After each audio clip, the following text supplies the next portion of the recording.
మీ ఇంట్లో మొదటి కోటీశ్వరుడు మీరే అవ్వాలనుకుంటున్నారా? ఈ ఫైనాన్షియల్ వెబినార్ లో ఇప్పుడే జాయిన్ అవ్వండి.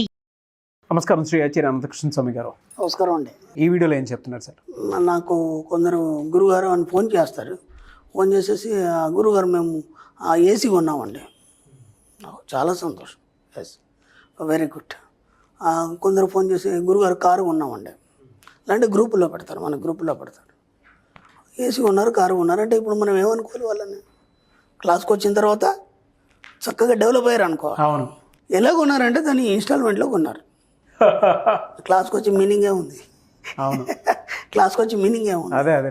ఇక్కడ ఏం జరుగుతుందంటే మనం ఇప్పుడు సపోజ్ ఒక ఎంప్లాయీ ఉన్నాడు. నేను గతంలో కూడా ఎంప్లాయీస్ మీద చాలా మాట్లాడాను. ఒక ఎంప్లాయీ ఉన్నాడు, ఒక ఇల్లు కట్టాలనుకుంటాడు. ఆ రిటైర్మెంట్ అయ్యే మూమెంట్లో ఇల్లు కట్టాలనుకుంటాడు. దానికి మళ్ళీ లోన్ తీసుకుంటాడు. ఆయన సొంత డబ్బులు ఏమి ఉండవు, అవసరం లోన్ ఉంటుంది. ఇంకెక్కడ అప్పులు తెస్తాడు, మొత్తానికి కడతాడు. ఇప్పుడు నీకు వచ్చేది ఒక 80,000 అయితే దాంట్లోంచి నీ లోన్ కట్టింగే 30,000 పోతుంది. ఓకే, దాంతోపాటు ఇన్సూరెన్స్, హెల్త్ ఇన్సూరెన్స్ అవన్నీ కలిపి ఒక 15,000 పోతాయి.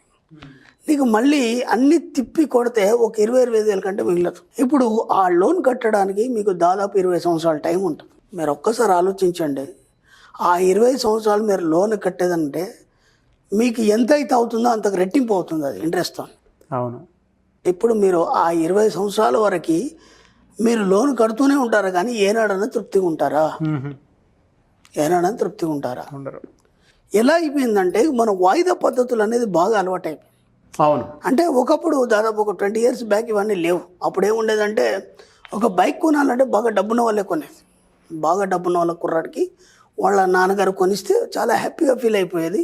అది మొత్తం స్ట్రీట్ అంతా తెలిసేది, వాళ్ళ నాన్నగారు బైక్ కొనిచ్చారని చెప్పేసి. అది పెద్ద గ్రేట్గా ఫీల్ అయ్యేది. ఇప్పుడు మనం ఒక బైక్ కొనాలంటే ఉన్న పొలంగా 80,000 పెట్టాలి, ₹1,00,000 పెట్టాలంటే పెట్టలేం.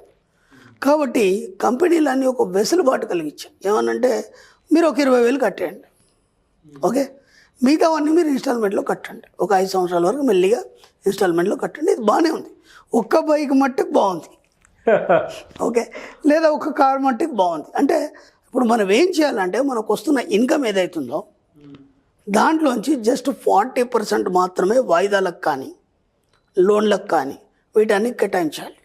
మనం ఏం చేస్తామంటే 80% వాటికే కేటాయిస్తాం. అవును. ఏది చూడు, ఇంట్లో ఏ ఐటెం తీసినా సరే మీరు ఒక ఫ్రిడ్జ్ తీసుకోండి, ఒక రిఫ్రిజిరేటర్ తీసుకోండి, ఒక టీవీ తీసుకోండి, ప్లాస్మా టీవీ తీసుకోండి, ఒక వాషింగ్ మిషన్ తీసుకోండి, అవన్నీ వాయిదాలోనే ప్రతి నెల మేమున్నామని గుర్తు చేస్తాయి. ప్రతి నెల మేమున్నామని గుర్తు చేస్తాం. అదే మీరు నెట్ క్యాష్ పెట్టేసి ఒక ప్లాస్మా టీవీ కొన్నారు, అది వీళ్ళుంటే చూస్తారు, వీళ్ళు చూడరు, మీ పని మీద మీరు ఉంటారు. కానీ ఇది చూడకుండా గుర్తు చేస్తుంది, నేను ఉన్నాను, ఫస్ట్ వస్తుంది, నా ఇన్స్టాల్మెంట్ కట్టాలి. అంటే ప్రతి దగ్గర మిమ్మల్ని ఎంత పట్టు పీడించుకు తింటుంది ఆ వాయిదా పద్ధతులన్నీ. కాబట్టి ఒకటైతే పర్లేదు. నేనేమంటున్నా అంటే ఒక వస్తువు కొన్నారు పర్లేదు. అప్పుడు ఏమవుతుంది, మీ ఇన్కమ్ సోర్స్ దాంట్లో ఇది ఒక చిన్న అమౌంట్ కాబట్టి మీకు అది తెలియదు. కానీ అన్ని ఐటమ్స్ అలాగే తీసుకున్నారు అనుకోండి, ఇక మీరు అది కొనడం కూడా వేస్టే కదా.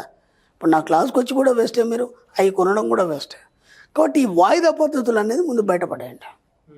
అలా తీసుకొచ్చారు కంపెనీ వాళ్ళు చెప్పిన కాన్సెప్ట్ బాగానే ఉంది. ఒక 20,000 కట్టండి, మీతో ఒక 5 సంవత్సరాల దాకా మెల్లిగా కట్టుకోండి. ఇప్పుడు వీడు డబ్బులు సంపాదించుకొని డబ్బులు జమ చేసి 5 సంవత్సరాల వరకు ఆగి ఆ బైక్ కొనాలంటే దాని రేట్ ఇంకెక్కువ అయిపోతుంది. అదే ఇప్పుడు 20,000 కట్టేస్తే వాడికి ఆ బైక్ ఇచ్చేస్తున్నాడు. ఈ 5 సంవత్సరాలు ఎంజాయ్ చేయొచ్చు, దాంతోపాటు ఇంకా వేరే పనులు కూడా దాంతో చాలా చేసుకో. ఇది బాగుంది. కానీ ఒక్కదాని మట్టుకే అది తప్ప నెసెసరీ.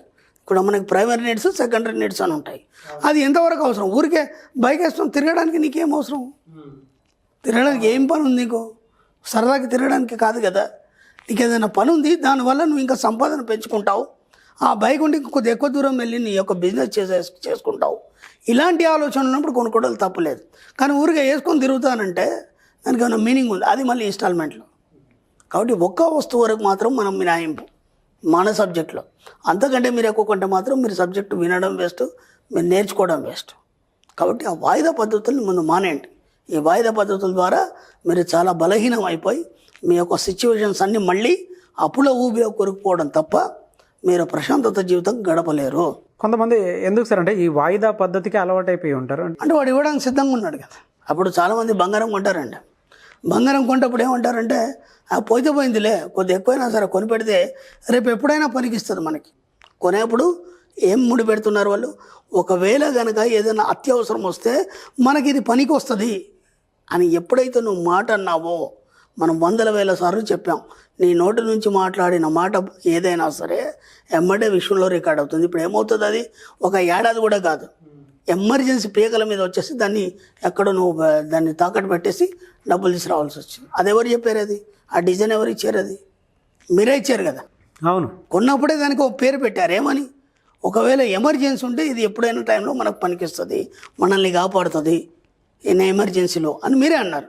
అప్పుడు ఏమవుతుంది, మీరు అన్నందుకన్నా మీకు ఏదో ఎమర్జెన్సీ వస్తుంది, వచ్చేసి దాన్ని ఖచ్చితంగా ఇన్స్టాల్ ఎక్కడ తాకట్టు పెట్టాలి, తేవాలి, డబ్బులు తీసుకురావాలి, ఆ కార్యక్రమం చేసుకోవాలి. అవన్నీ ఎందుకు మాట్లాడతారు, ప్రతి దగ్గర మీరు ఎలా నెగిటివ్స్ మాట్లాడుతున్నారు, ఎలా మీరు ఒక డిజైన్ని డిస్టర్బ్ చేసుకుంటున్నారు, చక్కని లైవ్ని మీరు ఎందుకు డిస్టర్బ్ చేసుకుంటున్నారు.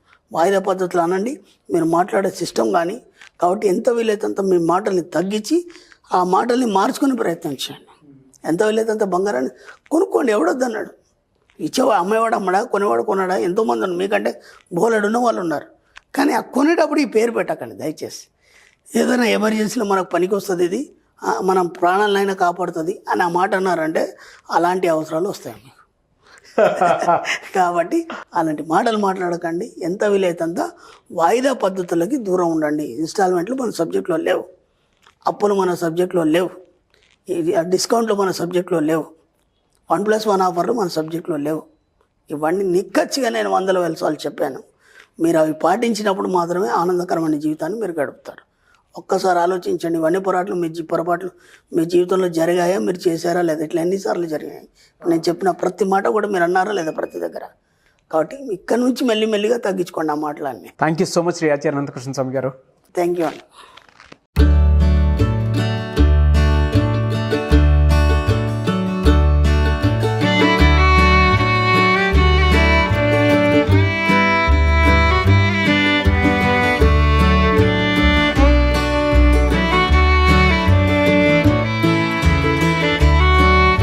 మీ ఇంట్లో మొదటి కోటీశ్వరుడు మీరే అవ్వాలనుకుంటున్నారా? ఈ ఫైనాన్షియల్ వెబినార్ లో ఇప్పుడే జాయిన్ అవ్వండి.